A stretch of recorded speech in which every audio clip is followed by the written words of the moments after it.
The private island sale was arranged in a glass-walled conference room that made the ocean look like part of the sales package. Beyond the windows, turquoise water moved lazily around St. Maribel Cay, a narrow crescent of white sand, palms, limestone ridges, and mangrove edges 10 miles off the coast. From the conference room, the island looked almost unreal. Clean, bright, untouched, expensive.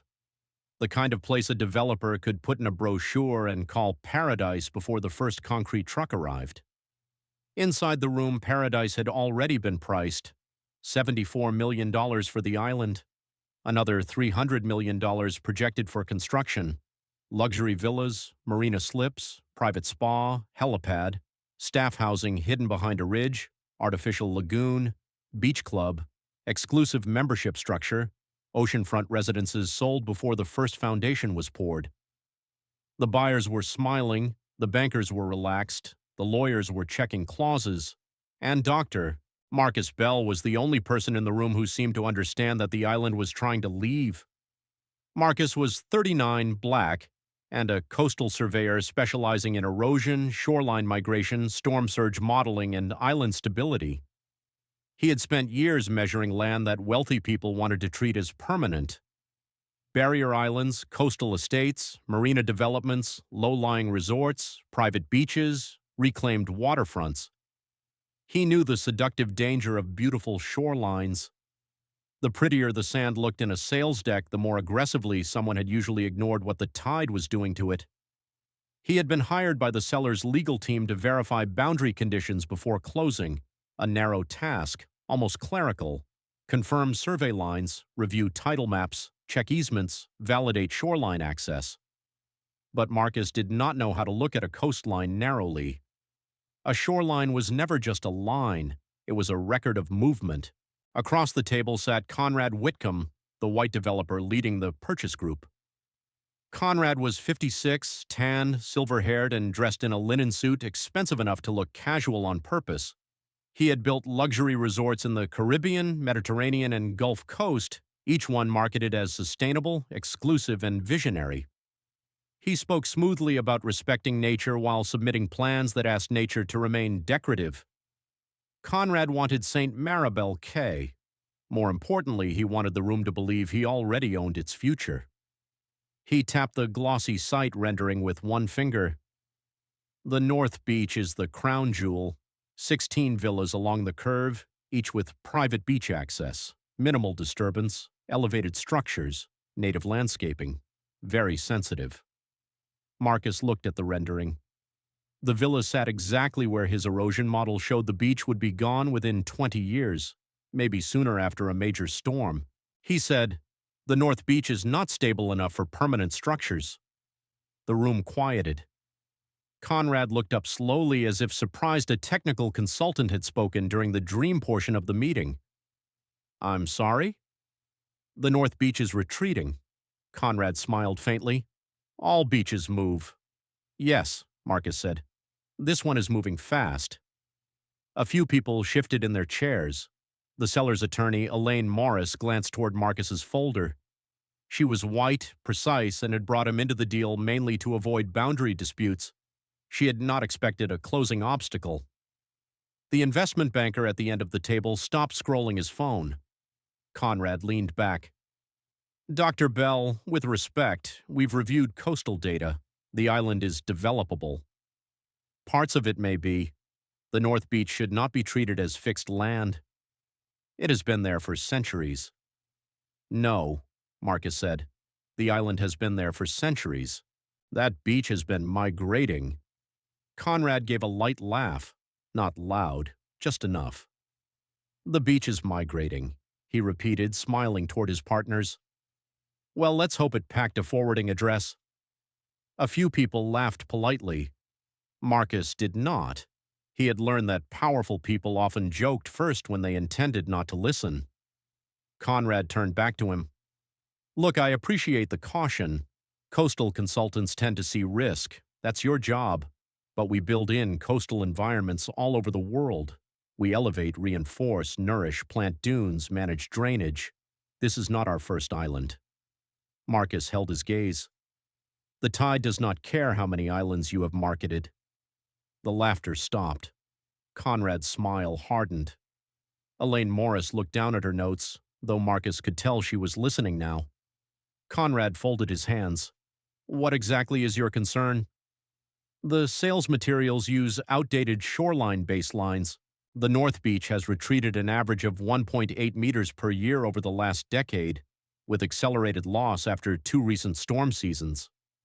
The proposed villa line overlaps the projected high-risk erosion zone. The marina cut may also worsen sediment starvation on the western spit. Conrad waved one hand. Projection language. Survey language. Model language. Measured shoreline change. He sighed. Models can say almost anything if you choose the right assumptions. Marcus opened his folder. Then let's discuss assumptions. Conrad did not reach for the papers. I don't think we need to derail a closing meeting with academic debate. Academic. There it was. When developers used numbers, they were financial projections. When Marcus used numbers, it became academic debate. Marcus said, "This is not academic. It affects buildable area, insurance exposure, environmental permitting, financing risk, and potential buyer disclosure." The banker sat up. That got attention. Conrad noticed and turned his tone softer. Nobody is hiding risk. We have standard coastal engineering allowances. Standard allowances do not match this shoreline behavior. You have been on the island for 2 days. I reviewed 30 years of aerial imagery, LiDAR elevation data, storm overwash records, sediment transport patterns, and historical survey plats. Conrad smiled again, but it looked strained. And I have built billion-dollar coastal properties.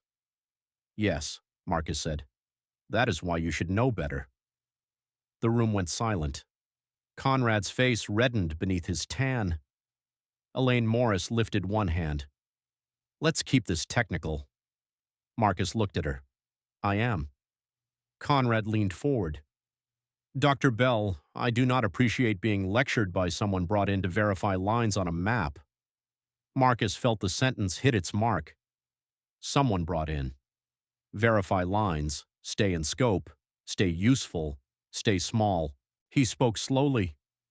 A shoreline is a line on a map until water moves it. The seller's representative, a wealthy older man named Peter Ashcombe, frowned. Are you saying the island is unsellable? No, Marcus said. I'm saying the current valuation and development plan are based on a false assumption of shoreline stability. Conrad laughed again, sharper now.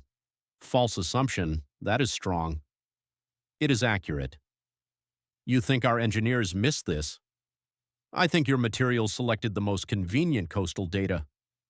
Conrad's eyes narrowed. Careful. The word sat in the room like a warning flag. Marcus had heard it before. Careful meant do not embarrass the person with power. Careful meant do not say plainly that the glossy packet is lying by omission. Careful meant turn evidence into concern, concern into footnote, footnote into silence. Marcus did not move. I am being careful, he said. That is why I am raising this before signatures. Elaine cleared her throat. Doctor, Bell, do you have a formal erosion map? Yes, Conrad interjected. We already have coastal maps in the diligence packet. Marcus looked at him. You have FEMA flood overlays, a generic sea level rise map, and a beach condition memo from 4 years ago. You do not have a current erosion migration model. Conrad turned toward the banker. This is overkill. The banker did not answer. Marcus connected his laptop to the room system. Conrad sighed loudly. Here we go. The screen at the front flickered. A satellite image of St. Maribel Cay appeared. The island looked beautiful from above, pale sand, blue water, green vegetation. The proposed development overlay appeared in clean white lines. Then Marcus added shoreline history. The screen filled with thin colored outlines marking the beach edge across 3 decades. The North Beach had not stayed still. It had curled inward, retreated, widened briefly after nourishment-like sediment pulses, then narrowed again after storms. The western spit had migrated like a loose thread. The room grew quiet. Marcus clicked again.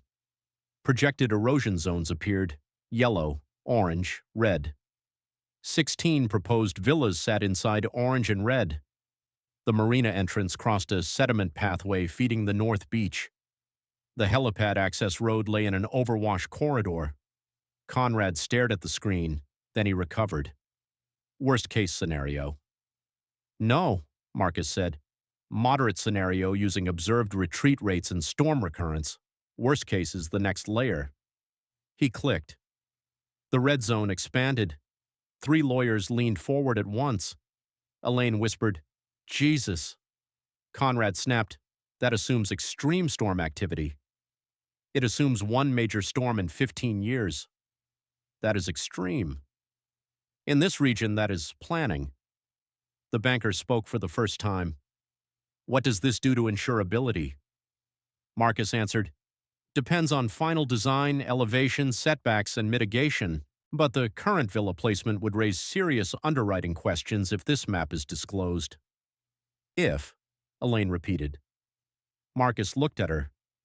"It should be disclosed." Conrad's jaw tightened. "The map is not certified. It is derived from certified survey data, public LiDAR, satellite records, and my field measurements. Certification can be completed." Peter Ashcombe turned to Conrad. "Did your coastal team identify this?" Conrad said, "They identified manageable erosion conditions." Marcus clicked to another slide. It showed photographs from the North Beach: exposed roots, undercut dune edge, fresh scarping, a half-buried old marker post now closer to the waterline than historical plats showed. Then a drone image of storm overwash fans across the proposed access route. "This is not a landscaping problem," Marcus said. "This is geomorphology." Conrad looked at him. "You are making the island sound like it is disappearing." Marcus turned back to the screen. "In sections, yes." The room absorbed that. St. Maribel Cay still glowed beyond the glass windows, blue and white and golden, pretending to be still. On the screen, it moved. Conrad stood. "This is irresponsible. You are jeopardizing a major transaction with speculative modeling minutes before closing." Marcus said, "The island has been showing this for years. The only thing happening minutes before closing is that the right people are finally seeing it." The seller's attorney looked at the development overlay again. "We cannot close today." Conrad turned sharply. "Elaine." She shook her head. "No, not with undisclosed erosion risk affecting valuation and development assumptions." His face hardened. "We can escrow and resolve post-closing." The banker said, "Financing cannot proceed without updated coastal risk review." That sentence changed the room. Money had heard the map. Conrad looked from the banker to Elaine to Peter, searching for someone willing to keep pretending. No one did. Marcus clicked to the final slide, recommended action. "Reprice based on verified buildable land. Move permanent structures inland and away from the North Beach. Do not cut the marina through the western sediment pathway. Preserve mangrove buffer. Conduct full seasonal shoreline survey. Require storm surge and erosion disclosure. Treat the North Beach as dynamic conservation frontage, not villa frontage." Conrad gave a bitter laugh. "You just destroyed half the project." "No," Marcus said. "The ocean did. I just brought the map." The closing was suspended. By sunset, the island sale had shifted from celebration to crisis. Lawyers rewrote diligence requests. Bankers ordered updated risk review. Environmental consultants were called. The seller demanded a revised valuation. Conrad's partners asked why they had not seen the erosion model earlier. Conrad said it was new analysis. Marcus corrected him, "New to you." That did not improve their relationship. The next morning, Conrad requested a private meeting. Marcus agreed only if Elaine attended. They met in the same glass room, the ocean shining behind them like an accomplice. Conrad looked tired, less polished, more dangerous in the quiet way of men trying to decide whether accountability could be negotiated. "Dr. Bell," he said, "I want to clarify yesterday." Marcus waited. Conrad continued, I pushed back because the model threatened a complex deal. Yes. And because I believed the development plan could manage coastal movement. You believed that before reviewing the current shoreline data. His jaw tightened. Yes. Marcus said nothing. Conrad looked through the window toward the north beach.